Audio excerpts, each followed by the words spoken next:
Winston as Churchill, The World Crisis, Volume 3, Chapter 21, The Turn of the Tide. A drear panorama confronted the rulers of Germany in the month that followed the Battle of Noyon, and a growing sense of the inevitable began to chill all hearts. No rift, no crack, no crevice appeared in the mighty concourse of states, almost the world in arms, which glared stonily across the lines of battle at Germany and her allies. France under Clemenceau was flint. The British army was known to be rapidly recovering, and under Lloyd George's leadership the whole empire resounded with the clang of redoubled exertion. The Americans were pouring in across the open seas. Italy, so nearly extinguished in the preceding winter, renewed her strength. Meanwhile, from every quarter dark tidings flowed in upon great headquarters. Turkey was desperate. A sinister silence brooded in Bulgaria. The Austro-Hungarian Empire was upon the verge of dissolution. A mutinous outbreak had occurred in the German navy, and now the valiant German army itself, the foundation and life of the whole Teutonic powers, showed disquieting symptoms. The German nation had begun to despair, and the soldiers became conscious of their mood. Ugly incidents occurred. Desertion increased, and the Leave men were reluctant to return. The German prisoners liberated from Russia by the Treaty of Brest-Litovsk returned infected with the Lenin virus. In large numbers they refused to go again to the front. A campaign of unmerited reproach was set on foot against the German officer class. Their painstaking and thorough routine, which had enabled them on all the fronts to exact 2 ally lives for every German, was no protection from the charge that they did not share the privations of the troops. The British fire had bitten deep in March and April, and for the first time since the earliest days of the war, Germany felt the swift blood drain she was accustomed to exact from others. Still, the majestic war machine obeyed the levers of authority and the teeth of its 1,000 wheels, in spite of occasional jars and tremors, kept grinding on remorselessly. And in Ludendorff was found a hardy gambler incapable of withdrawing from the game while he still had heavy stakes to play. Who shall say whether at this moment he was right or wrong? He could not tell whether the adoption of a defensive policy, of great strategic retirements, of gaining at all costs the winter for negotiation, might not have been the signal for the collapse he dreaded. No, it was better to brazen it out to the bitter end. He had gathered the strength for one more plunge. Was there not still one more good chance?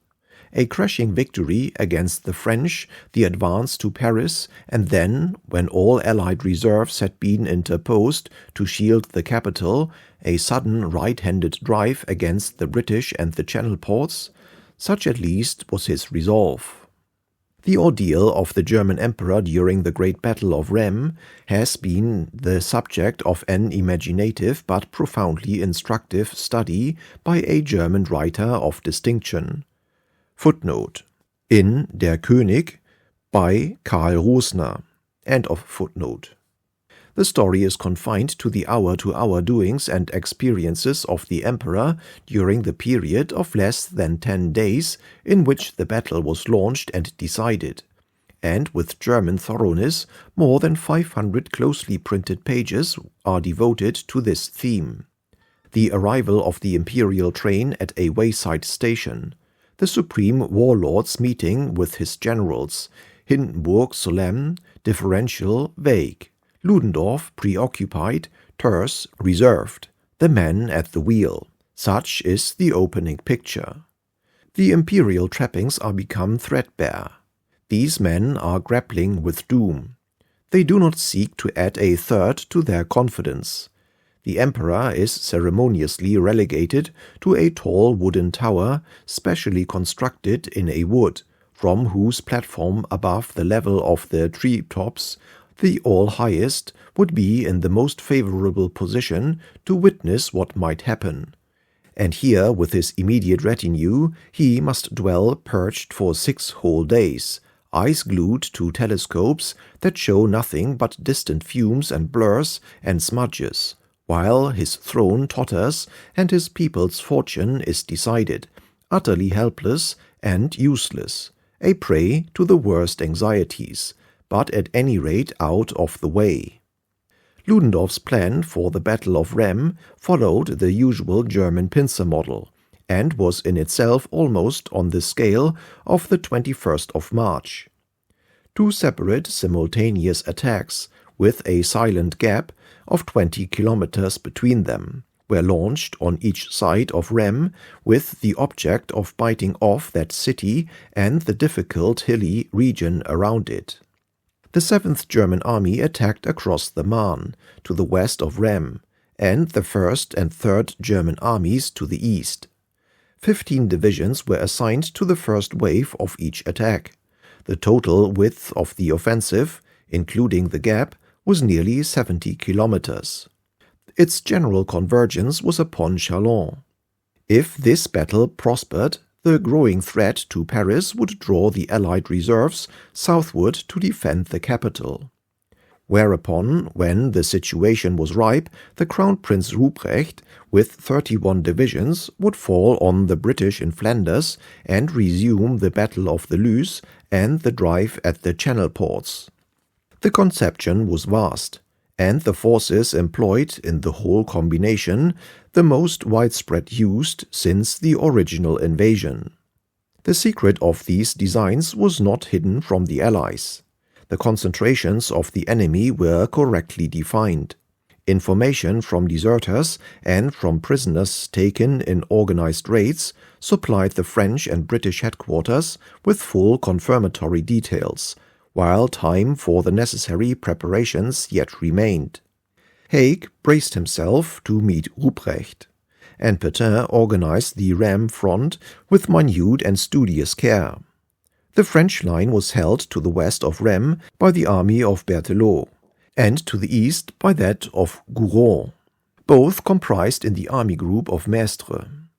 These measures taken, the general concert of the gigantic battle rested with Foch. The intervention of the Supreme Control was decisive.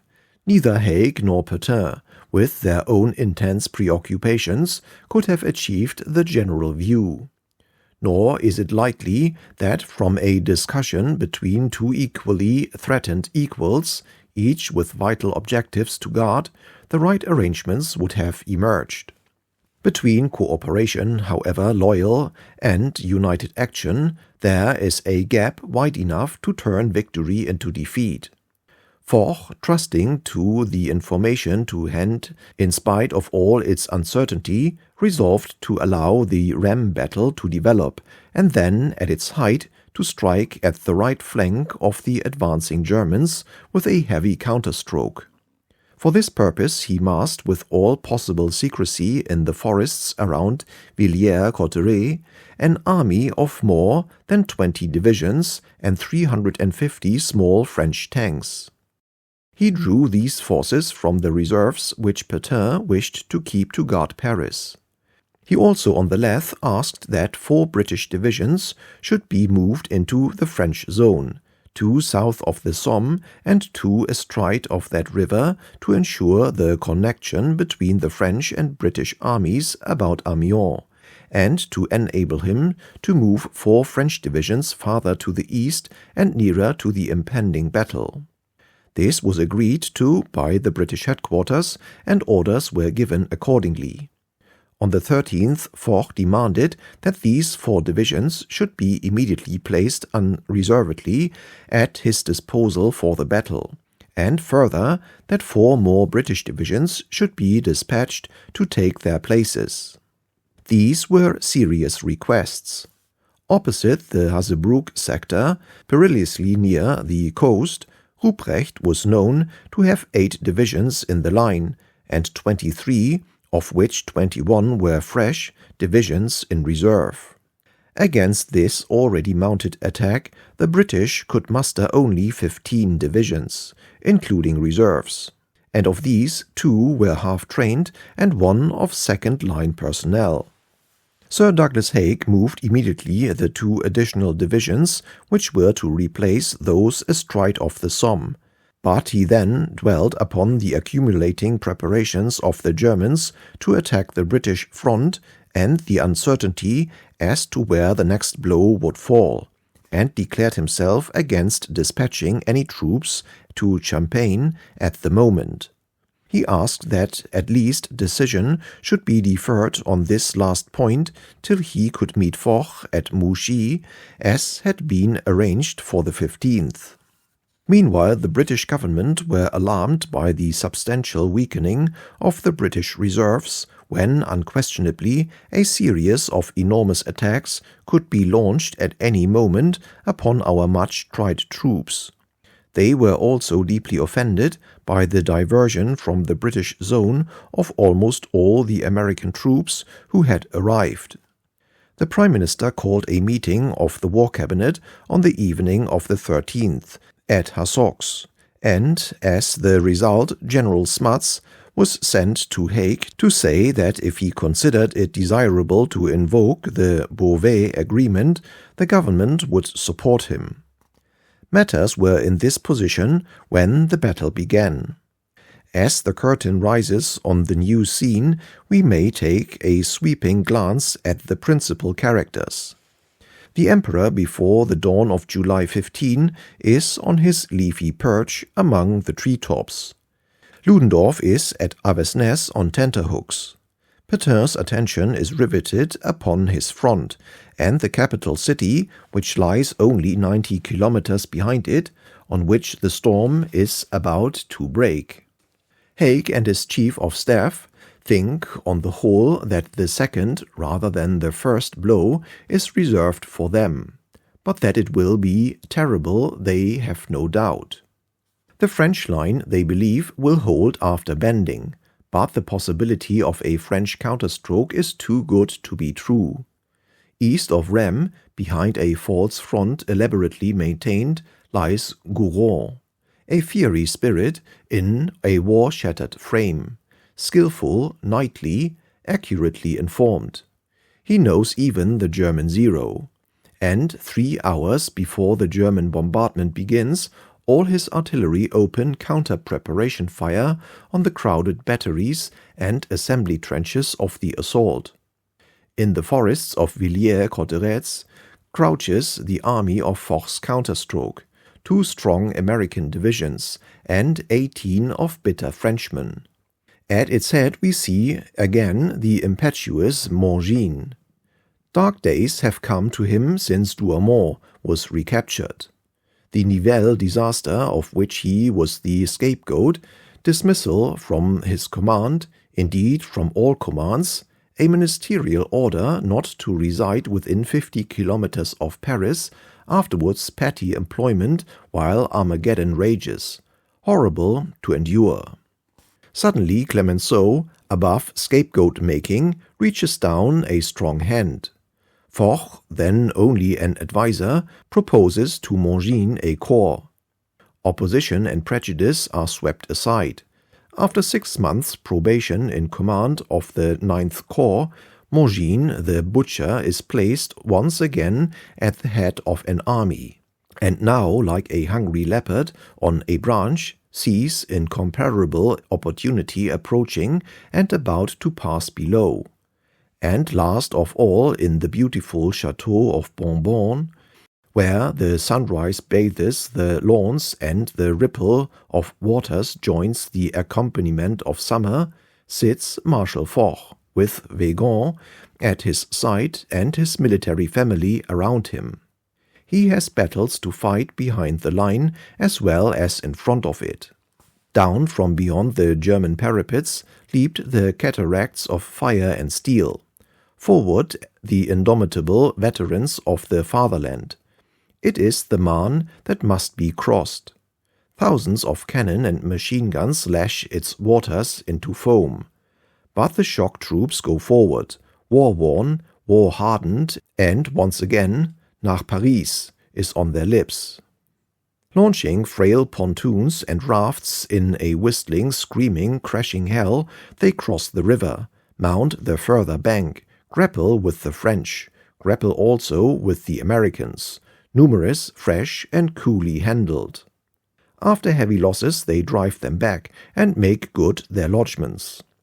They throw their bridges, drag across guns and shells, and when night falls upon the bloody field, 50,000 Germans have dug themselves in on a broad front 4 miles beyond the Marne.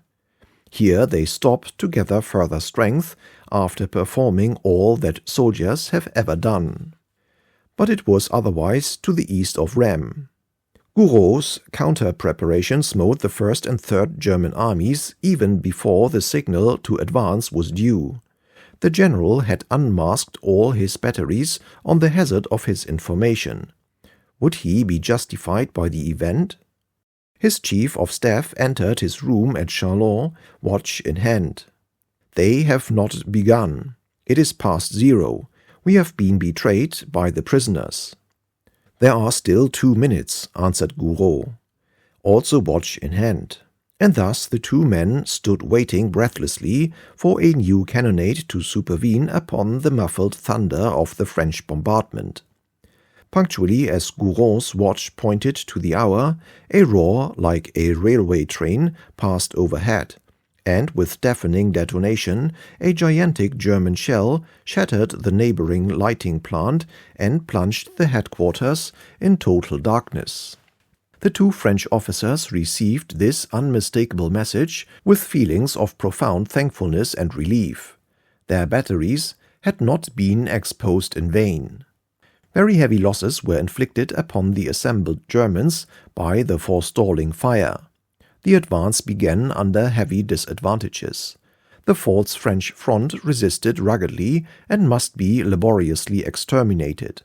And then, beyond the range of their own artillery, the Germans collided with the real front, flaming, impenetrable, alive with counterattacks. All along the line, from end to end, without exception, the advance of the 1st and 3rd armies withered before the French defense. And after a day of frightful slaughter, nothing of consequence had been gained. The check was decisive. By noon of the 16th, says Ludendorff, GHQ had given orders for the suspension of the offensive to the 1st and 3rd armies and for their organization for defense by withdrawing certain divisions for this purpose. Once the difficult decision to suspend the offensive of these armies had been taken, it was useless to attempt to advance further across the Marne or to leave our troops on the southern bank. We had to make arrangements for crossing before the retreat could even begin. The retreat was fixed for the night between the 20th and 21st. He still hoped, however, to make progress up the valley of the Ardre towards Rheims. These decisions of Ludendorff were not of course known to Foch or Pétain, and the 15th was a day of great stress for General Foch. The first reports of the battle on the morning of the 15th from Gouraud's army were so satisfactory that Foch set off for his rendezvous with Haig at Mouchy. There can be little doubt that the Grand Quartier Général was lukewarm about the Mongin counterstroke. It is at least certain that they strove to delay it. In later years it has been said that Pétain argued, "It is too soon. Let the Germans advance further. Let them engage their reserves fully in the main battle, and your counterstroke will be all the more effective."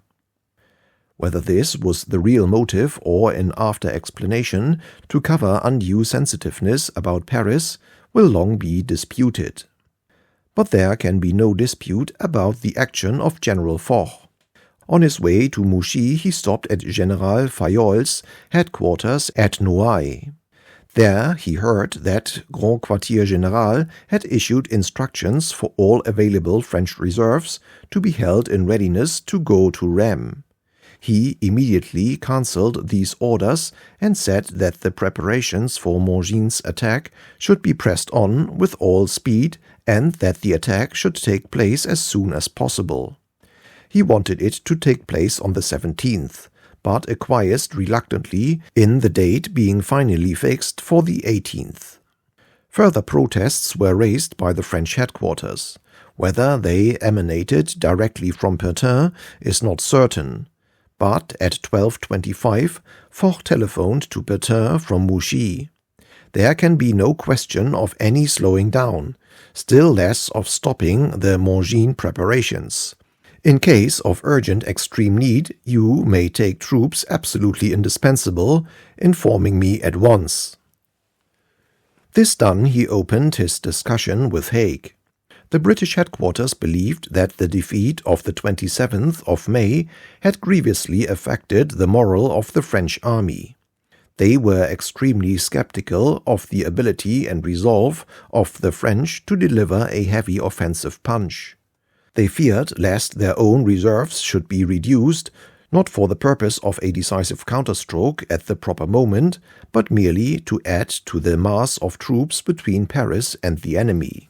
The British and French high commands were in close touch with each other, and the defensive views of Pétain were well known to Haig. The Generalissimo had nothing to his record but the disaster of the 27th of May, and no machine at his disposal beyond his group of personal staff officers in the Château of Bonbon. Haig might sympathize with Foch's conception, but would it be translated into action? In the crisis of the battle on the Rheims front, with Paris perhaps in the balance, would not the known views of Pétain and the power of the French staff organization prevail?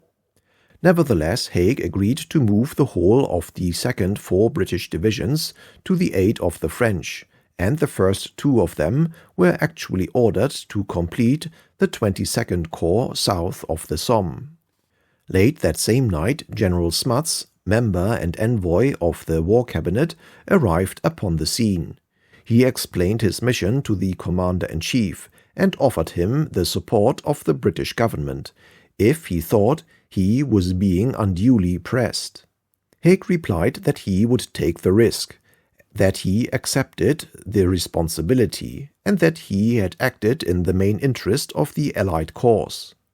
He even gave Smuts a written note that he took the risk and fully realized that if the dispositions of Foch proved to be wrong, the blame will rest on me.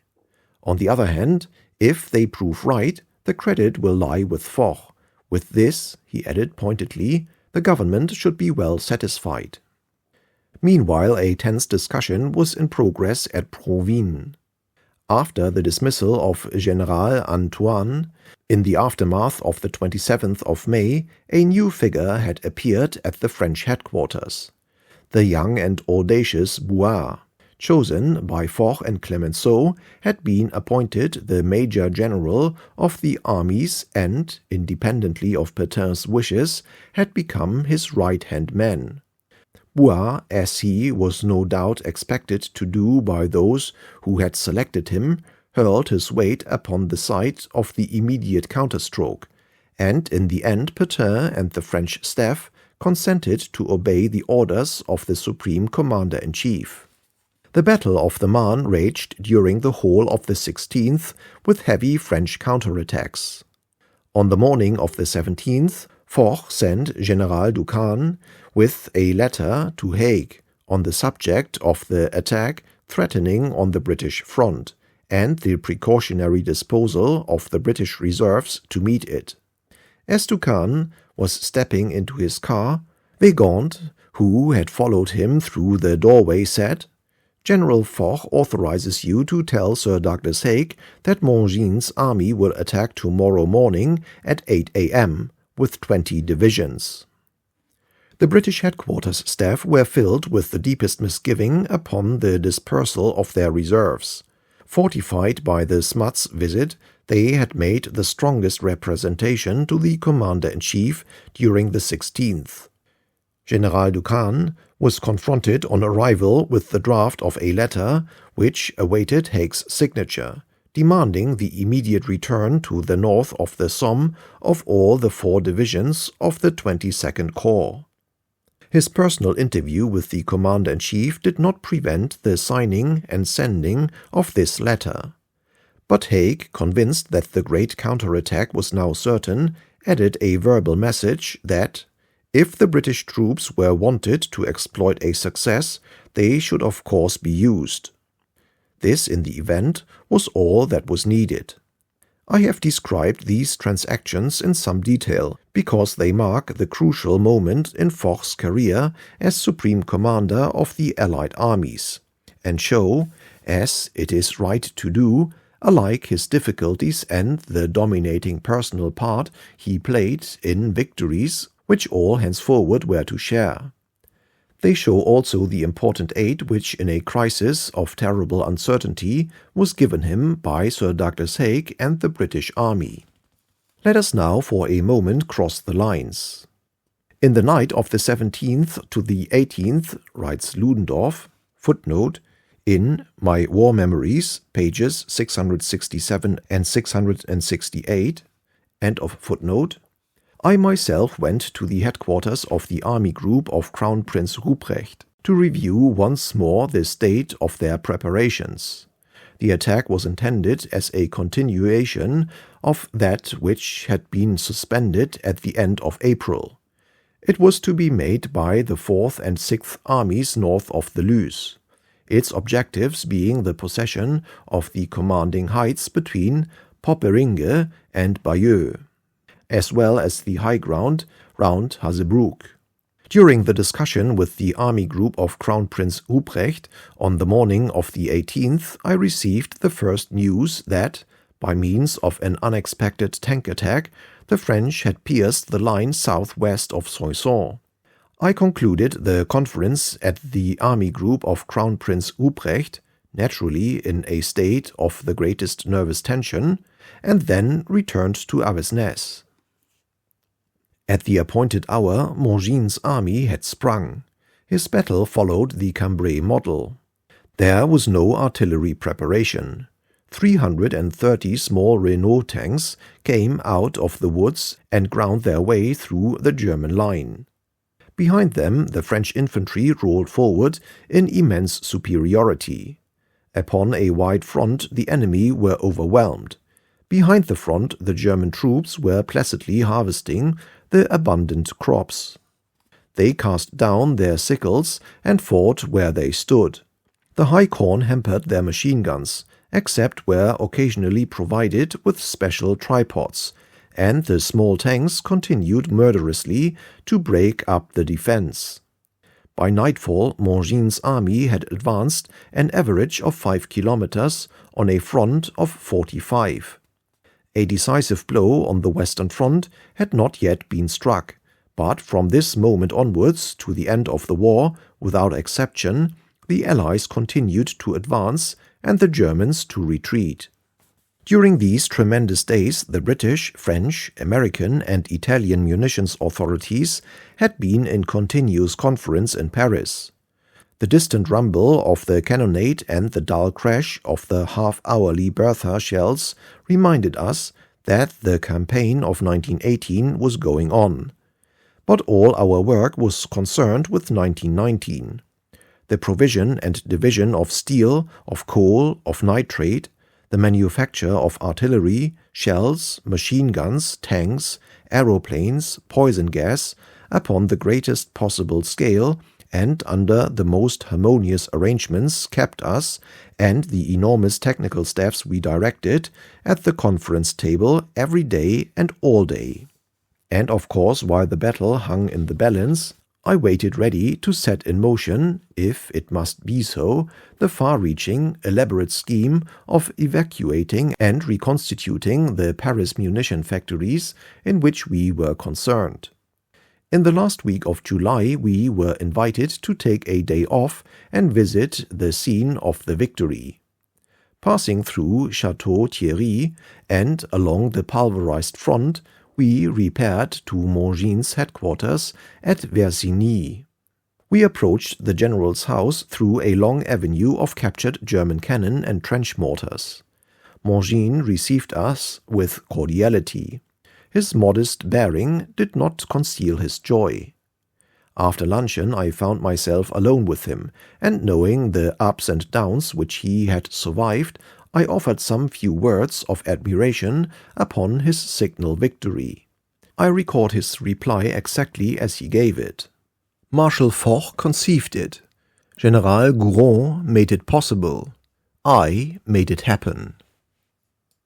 Some years afterwards, when I repeated these words to General Gouraud, he considered them for an appreciable moment and then said, "That is quite true."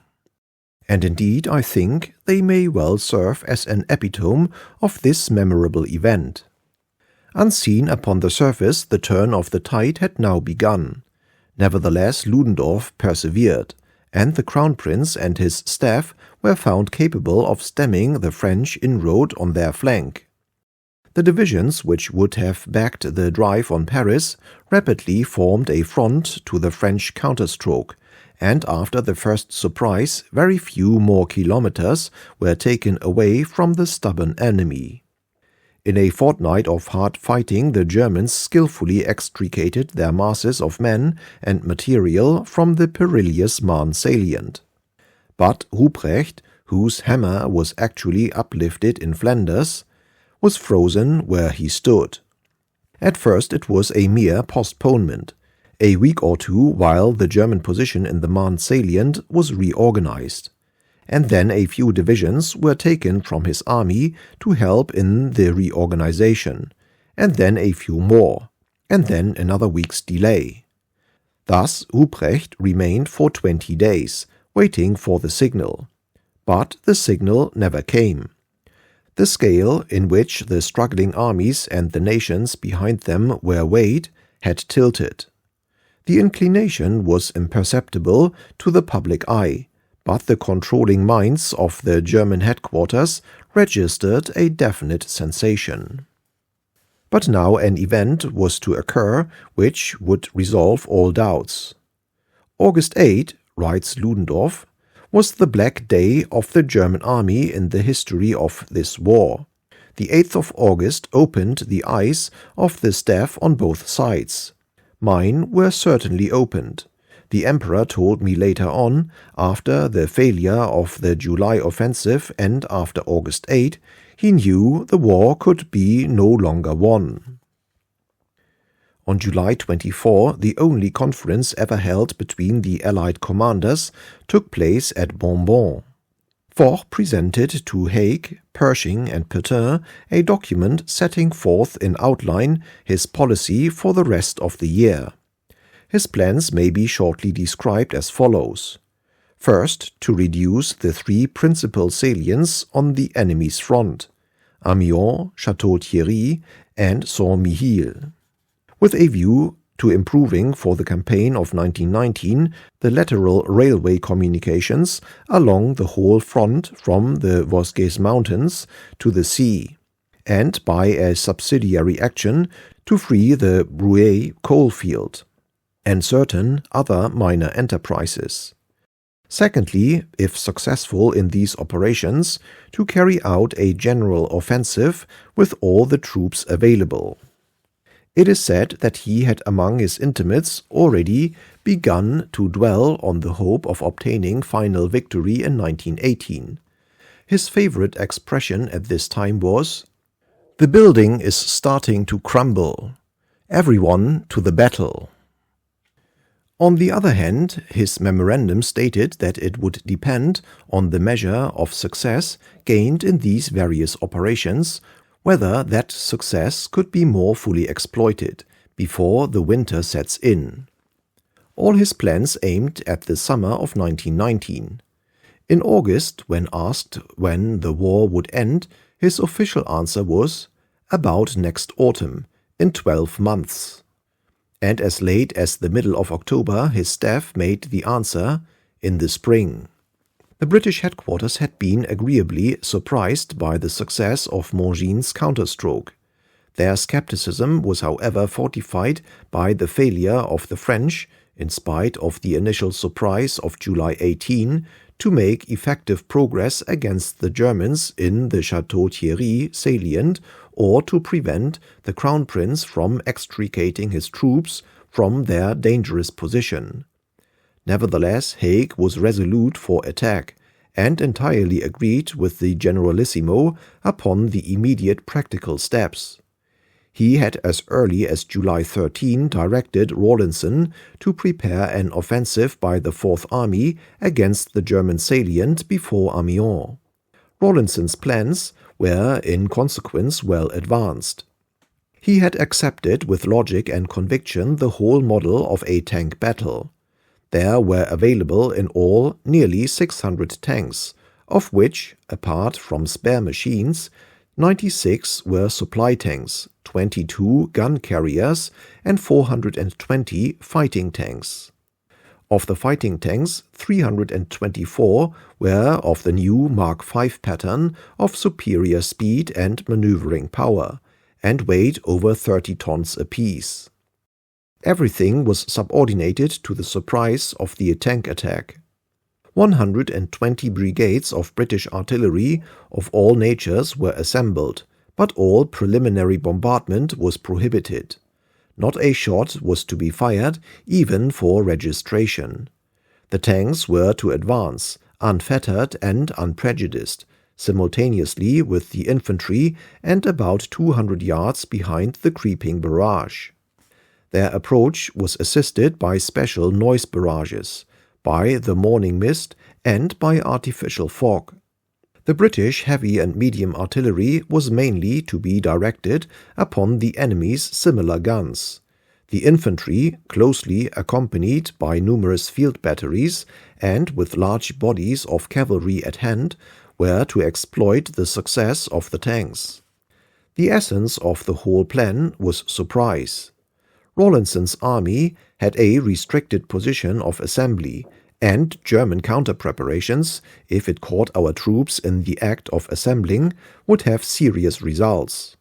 For these reasons, Rawlinson did not wish to fight hand in hand with the French on his right. He feared lest secrecy should be endangered by a joint operation. Moreover, Debeney's French army had few tanks and could not attack without artillery preparation. To ensure complete cooperation, Foch placed all the troops, British and French, under Sir Douglas Haig. The danger lest the French preliminary bombardment should spoil the surprise was overcome by timing the French infantry attack 3/4 of an hour later than the British. Thus not a shot would be fired before 0. On the second and third days of the battle, the rest of Debeney's army and Humbert's army were in succession to intervene.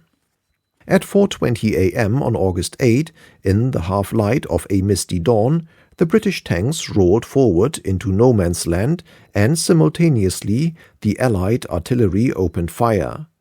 4 Canadian, 4 Australian and 2 British divisions, followed by 3 more in reserve, and the Cavalry Corps, advanced on the British front. 8 French divisions cooperated later in echelon on their right.